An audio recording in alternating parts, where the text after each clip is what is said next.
मसूरी में Saint George college की ओर से आयोजित 15 दिवसीय saint George college heritage camp आमंत्रण सॉकर टूर्नामेंट का उत्तराखंड शहरी विकास मंत्री प्रेमचंद अग्रवाल ने शुभारंभ किया। इस मौके पर प्रेमचंद अग्रवाल ने पहले दिन टूर्नामेंट में भाग ले रहे खिलाड़ियों का परिचय लिया। स्कूल के प्रधानाचार्य रमेश ने मुख्य अतिथि शहरी विकास मंत्री प्रेमचंद अग्रवाल को पौधा और मोमेंट देकर उनका स्वागत सम्मान किया। उद्घाटन अवसर पर प्रेमचंद अग्रवाल ने कहा कि राज्य और केंद्र सरकार खेलों और खिलाड़ियों को प्रोत्साहित करने के लिए विभिन्न योजनाओं पर काम कर रही है।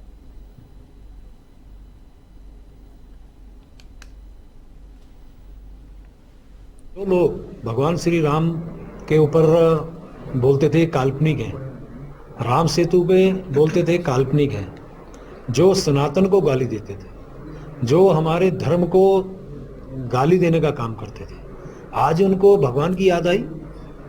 आज उनके बड़े से लेके छोटे नेता तक आज वो धर्म की बात करते हैं। जो लोग अपने कुर्ते के ऊपर जनेऊ डालते हो तो उससे क्या हम अपेक्षा करेंगे?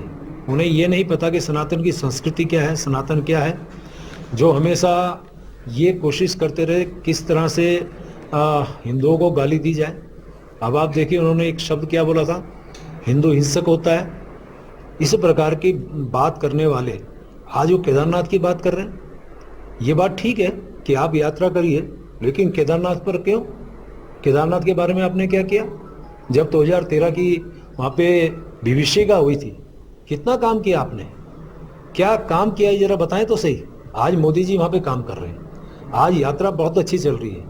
आज चारधाम यात्रा की यदि मैं बात करूँ, सर्वाधिक जो यात्री आ रहे हैं धर्म के प्रति जिनकी आस्था है, जो हमारे तीर्थ यात्री आ रहे हैं, और आपकी जानकारी में बता रहा हूँ सबसे कठिन यात्रा है चारधाम की केदारनाथ। उसमें इसलिए आ रहे हैं कि वहाँ पे व्यवस्थाएं सुधरी हैं। वो इसलिए आ रहे हैं कि माननीय मोदी जी का केदारनाथ के प्रति प्रेम है। उस गुफा में बैठकर उन्होंने साधना की है, लोगों की आस्था बढ़ी है, लोगों का आना बढ़ा है।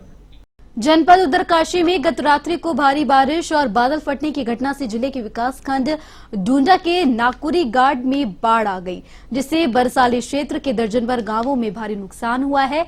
घटना की जानकारी स्थानीय विधायक सुरेश चौहान और जिलाधिकारी डॉक्टर मेहरबान सिंह बिष्ट को दी गई।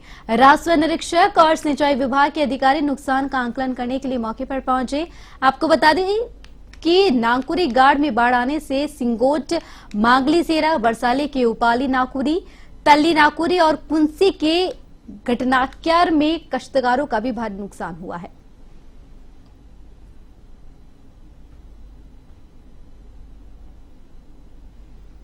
जो जितनी भी सिंचित भूमि है इसी गाड़ के किनारे जो तीनों ग्राम सभा है, और खासकर ये कुंसी भी एक ग्राम सभा है, तो घटक्यार का उनकी जो सिंचित भूमि है, तो सिंगोट से लेके मांगली सेरा, बरसाली नाकुरी, तली नाकुरी, मलान गांव और घटक्यार का जितनी भी नहरें हैं या जो पेयजल स्रोत भी इन्हीं के किनारों पे आप देख सकते हैं विजुअल में, तो सब बह गए हैं। और जो किनारे होते खेतों के जो सिंचित भूमि हमारी वो बाढ़ की भेंट चढ़ गई है। और जो सुरक्षा कार्य हैं जो ग्राम सभाओं को बचाने के लिए जो सुरक्षा कार्य किए गए थे, जैसे मांगली सेरा के लिए या मलान गाँव के लिए, सिंगोट के लिए, या नीचे जो नाकुरी है, जो तली नाकुरी और उपली नाकुरी में, वो सारे सुरक्षा कार्य भी बह गए। और इसके साथ साथ बाढ़ से खेतों के जो किनारे थे वो तो बह गए, लोगों को बड़ा नुकसान हुआ है। और तत्काल अगर सुरक्षा कार्य नहीं किए गए तो गाँव को भी खतरा है। और पेयजल स्रोत और नहरों का जो स्रोत था वो तो डैमेज हो ही गया है। लेकिन अब गाँव बचाने के लिए सरकार को इसकी मुहिम उठानी चाहिए तत्काल। इसके लिए हमने सूचना आज सुबह जिलाधिकारी महोदय को दी थी।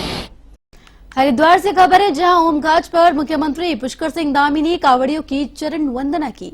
इस दौरान कांवड़ियों पर पुष्प वर्षा भी की गई। हर की पौड़ी समेत तमाम गंगा घाटों पर दूर दूर से जल भरने आए कांवड़ियों पर गुलाब के पुष्पों की वर्षा की गई। उत्तराखंड सरकार की ओर से की गई इस भाव विभोर कर देने वाली पहल की कांवड़ियों ने सराहना की।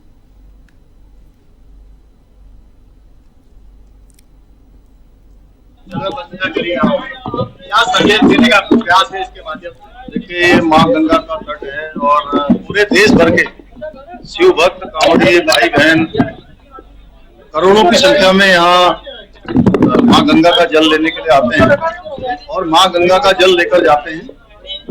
और सभी हमारे भगवान के भक्त हैं, शिव भक्त हैं, देवभूमि में आते हैं। देवभूमि में हम सब उनका स्वागत करते हैं, अभिनंदन करें। और हमारी देवभूमि की जो परिपाटी है, अतिथि देवो भव, तो निश्चित रूप से कहीं ना कहीं मैं मुख्य सेवक हूँ, तो ये हमारा दायित्व बनता है कि आस्था, श्रद्धा और पूरे विश्वास। खटीमा विधानसभा क्षेत्र के अंतर्गत आने वाले सीमांत गांव बिरिया मछौला में बीती रात युवक दिनेश चंद्र की कुछ अज्ञात लोगों ने गोली मारकर हत्या कर दी। सुबह घटना की सूचना के बाद मौके पर पहुंची पुलिस ने शव को कब्जे में लेकर पोस्टमार्टम के लिए भेजा। मामले में पुलिस अधीक्षक मंजुनाथ टीसी ने बताया कि स्थानीय लोगों से पूछताछ और सीसीटीवी फुटेज की मदद से मामले की गहन जांच शुरू कर दी गई है। जल्द ही सत्याकांड का खुलासा किया जाएगा।